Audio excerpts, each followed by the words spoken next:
एक चीज देखें कि ये नेगेटिव चार्ज है, ये क्यू चार्ज है, इसका अपना फील्ड है, ये डायरेक्शन, ये एरो का इस एरो का मतलब है कि हर +1 कूलम को या हर पॉजिटिव चार्ज को ये अपनी तरफ खींचेगा और नेगेटिव चार्ज को ये इस एरो के अगेंस्ट पुश करेगा। और इस तरफ भी ये देखें, ये अपनी तरफ खींच रही है, फील्ड पैटर्न है। ये जो इधर कोई चार्ज होगा तो उसको ये अपनी तरफ खींचेगा, इस तरफ कोई चार्ज होगा। इलेक्ट्रिक फील्ड लाइंस को आपने कभी भी बनाते वक्त वो आपस में इंटरसेक्ट करते हुए दिखा, यानी इस तरह इलेक्ट्रिक फील्ड लाइंस ना बनाएं कि वो बिल्कुल टच कर रही हो, इस तरह से ये ना कभी बनाएं, और इलेक्ट्रिक फील्ड लाइंस को ऐसे इंटरसेक्ट करते हुए भी कभी ना दिखाएं, ये गलत बात। अच्छा, अब देखें इसका फील्ड भी इसके नेबरहुड में बहुत स्ट्रांग है। जितना ज्यादा ये नेगेटिव चार्ज होगा उतना इसका फील्ड स्ट्रांग होगा। एक इलेक्ट्रॉन का फील्ड की एक स्ट्रेंथ होगी, 2 इलेक्ट्रॉन इकट्ठे हो जाए तो फील्ड और स्ट्रांग हो जाएगा, 3 इलेक्ट्रॉन इकट्ठे हो जाएंगे तो फील्ड और स्ट्रांग होगा, चौथा, पांचवा, जो यहाँ पर बहुत ज्यादा नेगेटिव चार्ज एक्यूमुलेट होता जाएगा इसके नेबरहुड में इसका फील्ड स्ट्रांग होगा, और जितना इससे दूर जाएंगे इसका फील्ड कमजोर होता जाएगा, और इसका इलेक्ट्रिक फील्ड भी इनवर्सली प्रोपोर्शनल टू आ रहे हैं। आप इससे डबल डिस्टेंस करेंगे तो इलेक्ट्रिक फील्ड 1/4 हो जाएगा, ट्रिपल डिस्टेंस करेंगे तो 1/9 हो जाएगा। ठीक है कि नहीं? अब इसमें फर्ज करें इस जगह पर कोई आ जाता है 4 माइक्रोकूलम, और 4 माइक्रोकूलम को ये अपनी तरफ अट्रैक्ट करती है बाय 16 मिली न्यूटन। तो इस मुकाम पर, हर जगह नहीं, सिर्फ इस मुकाम पर इसका जो इलेक्ट्रिक फील्ड इंटेंसिटी है इस मुकाम पर वो है जी F/Q। अब आप नोट करें, छोटा q वो फील्ड है, जो वो चार्ज है जो किसी के फील्ड में एंटर हुआ है, तो +4 माइक्रोकूलम इसके फील्ड में एंटर हुआ है। तो इलेक्ट्रिक फील्ड इंटेंसिटी किसके बराबर होगी? 16 मिली है तो 10⁻³ कर दें, और चार्ज 4 माइक्रो यानी 10⁻6। तो इस तरह से 4 × 10⁻³ + 6 इलेक्ट्रिक फील्ड इंटेंसिटी हो गई 4000 न्यूटन पर कूलम। ये चीज जो है आपको पता है, -3 + 6 जो है वो मिलकर क्या बन जाता है? +3 बन जाता है। इन दोनों को सम करें तो ये +3 बन जाता है। उसको फिर आप फिलहाल 4000 न्यूटन पर कूलम, और जब करीब आएंगे तो इलेक्ट्रिक फील्ड इंटेंसिटी 4000 न्यूटन पर कूलम से ज्यादा स्ट्रांग हो जाएगी, और दूर जाएंगे तो इलेक्ट्रिक फील्ड इंटेंसिटी 4000 न्यूटन पर कूलम से कम होगी, और इस रेडियस में रहेंगे तो इलेक्ट्रिक फील्ड एक जैसा ही रहेगा। इसी तरह से देखें ओ लेवल में आप बनाते थे इलेक्ट्रिक फील्ड लाइंस इस तरह से। देखें, फर्ज करें कि ये एक पॉजिटिव चार्ज है और ये नेगेटिव चार्ज है, तो इलेक्ट्रिक फील्ड लाइन आप इस तरह बनाते थे, पॉजिटिव से नेगेटिव। इसका मतलब पॉजिटिव चार्ज अगर यहाँ कहीं रख दिया जाएगा तो उसको ये वाला चार्ज रिपेल करेगा और ये वाला अट्रैक्ट करेगा, तो पॉसिबिलिटी है कि वो इस तरफ को मूव करे। ये फील्ड लाइंस की डायरेक्शंस है।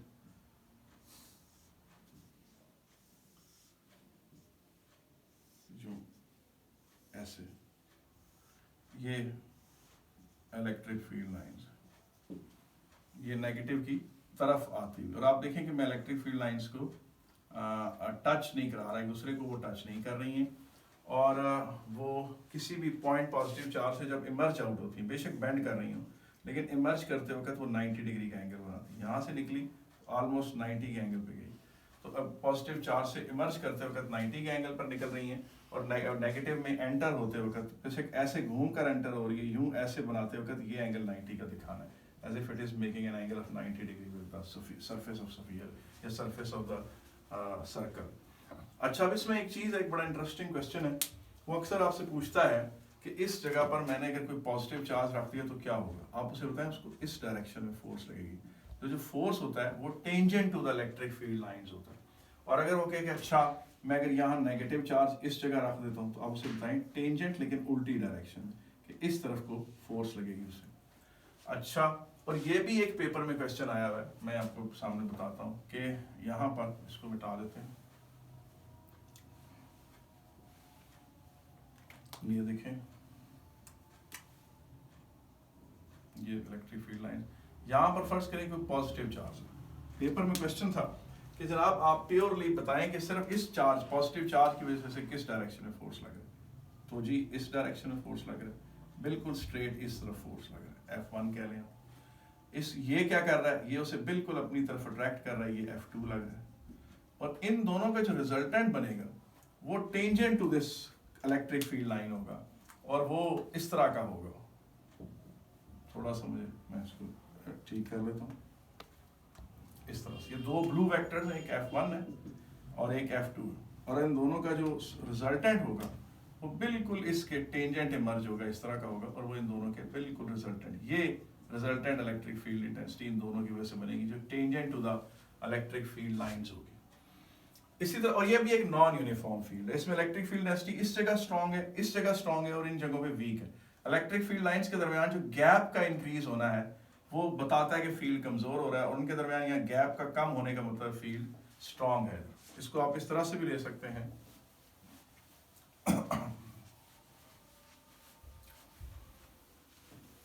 फर्ज करें कि ये कोई पॉजिटिव प्लेट है, ऐसे करके कोई पॉजिटिव प्लेट है यूं, और इसमें ये पॉजिटिव चार्ज है यूं, और यहां पर फर्ज करें कोई नेगेटिव प्लेट है इस तरह से। जब इलेक्ट्रिक लाइंस ऑफ फील्ड यूं जाती हैं पॉजिटिव से नेगेटिव की तरफ, तो यहां पर आप नोट करें कि यहां पर इलेक्ट्रिक फील्ड लाइंस में गैप कम है, तो यहां इलेक्ट्रिक फील्ड इंटेंसिटी स्ट्रॉन्ग है। यहां पर अगर आप +1 कूलम को रखेंगे तो शायद उसको force, let us suppose for a while 500 Newton पर कूलम लग रहा है। अब यहाँ gap electric lines of field में बढ़ रहा है, तो यहाँ अगर आप +1 कूलम को रखेंगे तो उसको मुमकिन है 500 न्यूटन पर कूलम फोर्स ना लगे, वो बल्कि उसको फोर्स लगे शायद 200 न्यूटन पर कूलम। तो इलेक्ट्रिक फील्ड लाइंस कमजोर हो रही है क्योंकि उनके दरमियान गैप इंक्रीज कर रहा है। इसी तरीके से अगर फर्ज करें इलेक्ट्रिक फील्ड लाइंस किसी ने यूं बनाई हुई है ऐसे करके, इसका मतलब यहाँ पर इलेक्ट्रिक फील्ड लाइंस कमजोर है, इलेक्ट्रिक फील्ड कमजोर है, और यहाँ इलेक्ट्रिक फील्ड स्ट्रॉन्ग है। और अगर इलेक्ट्रिक फील्ड लाइंस बिल्कुल पैरेलल दिखाई हैं, इसका मतलब है कि ये एक यूनिफॉर्म फील्ड है। यूनिफॉर्म फील्ड से मुराद होती है कि +1 कूलम को अगर आप यहाँ रखते हैं और उसको यहाँ पर फोर्स लगता है 500 न्यूटन का, तो उसी +1 कूलम को यहाँ भी रखेंगे तो तब भी 500 न्यूटन का फोर्स लगेगा। उसी +1 कूलम को यहाँ रखेंगे तो उसको 500 न्यूटन का फोर्स लगेगा। तो electric field intensity purely uniform होती है।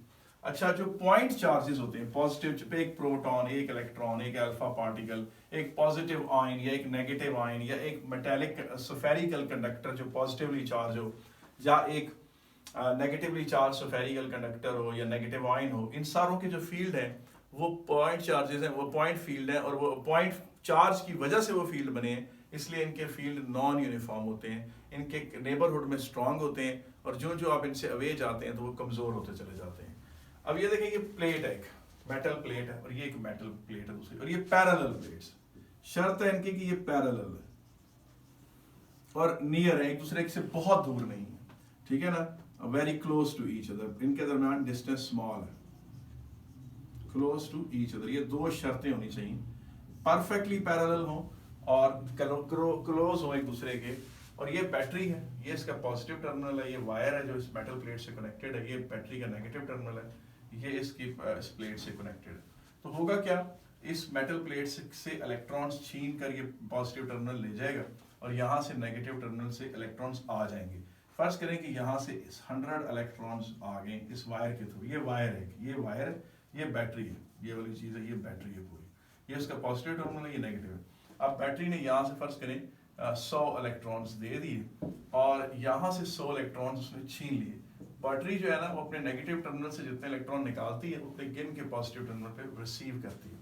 अब यहाँ से इलेक्ट्रॉन जब इधर चले गए तो ये पॉजिटिवली चार्ज हो जाएगी मेटल प्लेट, और इधर से जब इलेक्ट्रॉन्स इधर आ जाएंगे तो ये प्लेट नेगेटिवली चार्ज हो जाएगी। अब पॉजिटिवली चार्ज प्लेट और नेगेटिवली चार्ज प्लेट के बीच में अगर कहीं पे भी +1 कूलम अगर आ जाएगा तो उसको ये वाली प्लेट इस तरफ को रिपेल करेगी, ये वाली प्लेट अपनी तरफ अट्रैक्ट करेगी, नतीजतन उसको एक रिजल्टेंट फील्ड, एक रिजल्टेंट फोर्स लगेगा टुवर्ड्स नेगेटिव प्लेट। तो इलेक्ट्रिक फील्ड लाइंस इस तरह हम शो करते हैं। इलेक्ट्रिक फील्ड लाइंस की जो डायरेक्शन है वो ज़ाहिर है पॉजिटिव चार्ज पे लगने वाले फोर्स के पॉइंट ऑफ व्यू से है, और ये फील्ड यूनिफॉर्म फील्ड होता है। दोनों प्लेट्स मिलके जो फील्ड बनाती हैं वो यूनिफॉर्म होता है उनके बीच में। अब ये देखें, ये चीज़ दिखाई गई, ये पॉजिटिव प्लेट ऐसे, और ये चीज़ है नेगेटिव प्लेट। तो अब इसमें ये पॉजिटिवली चार्ज है और ये प्लेट नेगेटिवली चार्ज है, ठीक है। अब इसमें ये है, ये इलेक्ट्रिक फील्ड लाइंस हैं, और ये हम हमेशा पैरेलल बनाते हैं, इनके दरमियान डिस्टेंस कांस्टेंट रखते हैं। इसलिए कांस्टेंट रखते हैं कि हम ये बताना चाह रहे हैं कि फील्ड कांस्टेंट। +1 कूलम को यहाँ रखें, यहाँ रखें, यहाँ रखें, यहाँ रखें, यहाँ रखें, किसी भी जगह पर रखें, उसे कांस्टेंट फोर्स लगता है। कोई भी और चार्ज लगे रखेंगे किसी भी जगह पर, उसको कांस्टेंट फोर्स लगे। एंड पर ये field slightly uniform non uniform होता है, जिसको आप इस तरह से दिखाते हैं। इतना आप दिखा दें तो आपने कैम्ब्रिज की रिक्वायरमेंट पूरी कर दी। कैम्ब्रिज काफ़ी दफ़ा आपको कहती है कि जी दो ये प्लेटें हैं, इनके दरमियान इलेक्ट्रिक फील्ड पैटर्न बना कर दिखाएं। वैसे इस तरह की इलेक्ट्रिक लाइंस ऑफ फील्ड भी एग्जिस्ट करती हैं, ऐसे भी वो ये नॉन यूनिफॉर्मिटी ये आपने नहीं शो करनी, ये आपका काम नहीं है। वैसे मैं आपको बता रहा हूँ कि ये इलेक्ट्रिक फील्ड लाइंस इस तरह से भी एग्जिस्ट करती हैं, ये आपने नहीं बनानी। अगर प्लेटें सफिशेंटली चार्ज हों तो वो आपने नहीं बनानी। हम कह रहे हैं कि दोनों प्लेटों के बीच में जो फील्ड है वो फेयरली यूनिफॉर्म होता है, और फार्मूला उसका वही F/Q। अब उसके बाद हम एक और एडिशनल फार्मूला पढ़ेंगे।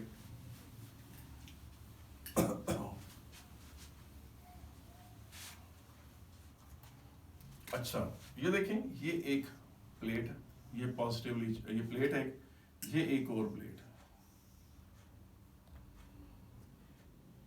फर्ज करें ये मेटल प्लेट, फर्ज करें कि इनके दरमियान डिस्टेंस 5 सेंटीमीटर, और फर्ज करें कि ये एक बैटरी, पॉजिटिवली चार्ज बैटरी और नेगेटिवली चार्ज बैटरी, ये पॉजिटिव टर्मिनल और नेगेटिव टर्मिनल, पॉजिटिवली चार्ज और नेगेटिवली चार्ज बैटरी तो नहीं कहेंगे, गलत स्टेटमेंट है, मेरे मुंह से निकल गई।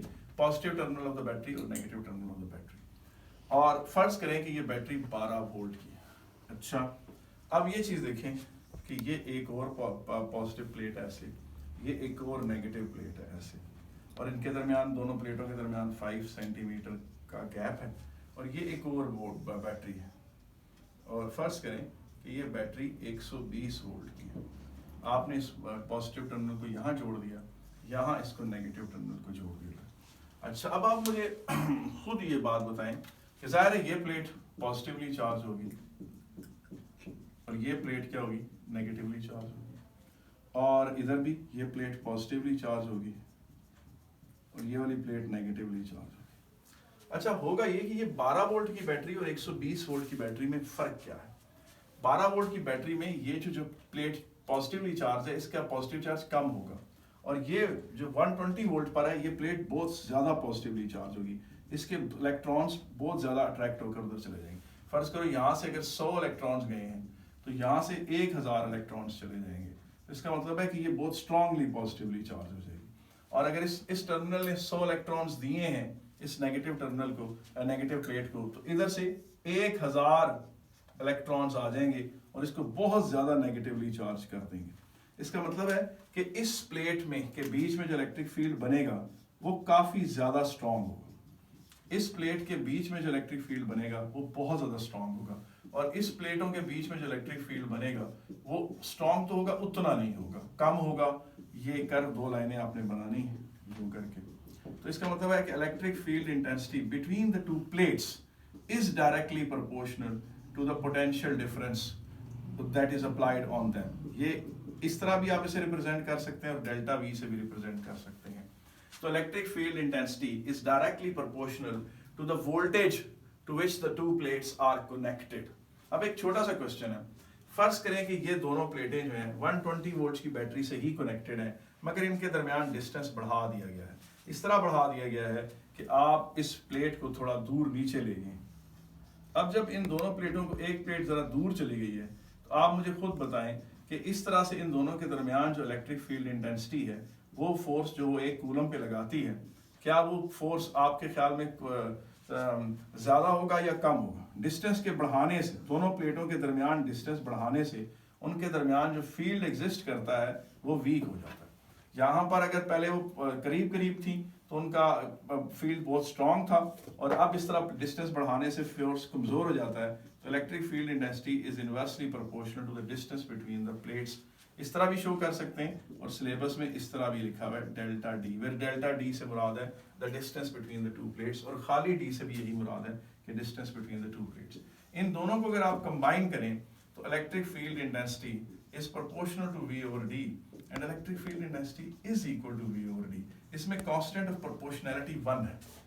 तो इलेक्ट्रिक फील्ड इंटेंसिटी 2 प्लेटों के दरमियान 1 कूलम पे लगने वाला जो फोर्स है वो डिपेंड करता है कि कितनी ज्यादा वोल्टेज आपने अप्लाई की उन प्लेट्स पर, और उन प्लेट्स के दरमियान डिस्टेंस कितना है। तो ये एक सादा सा फार्मूला है। इसी फार्मूले को आप चाहें तो इस तरह करके इस्तेमाल करें electric field density V over D, और चाहें तो इसी फार्मूले को delta V over delta D करके इस्तेमाल कर सकते हैं। तो और अगर आप डिफरेंशिएशन वाली नोटेशन इस्तेमाल करें तो dV over dx, where x is the distance।